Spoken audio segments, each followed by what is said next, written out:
মাদারীপুরের কালকিনিতে একটি মাধ্যমিক বিদ্যালয়ের মাঠে শতাধিক কলা গাছ রোপণের ঘটনা ঘটেছে। এতে মাঠে খেলাধুলা থেকে বঞ্চিত হচ্ছে শিক্ষার্থীরা। বিদ্যালয়ের প্রধান শিক্ষক জানান, গত 4 এপ্রিল স্থানীয় দেলোয়ার আকুন বিশ্ববিদ্যালয়ের মাঠে শতাধিক কলা গাছ রোপণ করে। এতে বাধা দেওয়া হলে তাকে হুমকি দেয় দেলোয়ার। পরিস্থিতি জটিল হওয়ার পরে থানায় লিখিত অভিযোগ দিয়েছেন তিনি। বান্ডেল থাকলে প্রতি সেনমানিতে টাকা বাঁচবে। বিকাশ সেনমানি বান্ডেল কিনে জিতুন প্রতি লেনদেনে। তবে অভিযুক্তদের দাবি, জমিটি বিদ্যালয়ের নয়, তাদের।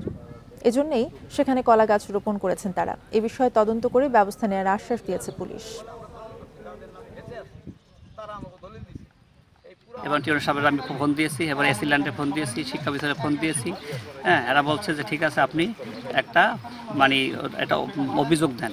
আমি একটা অভিযোগ দিয়েছি।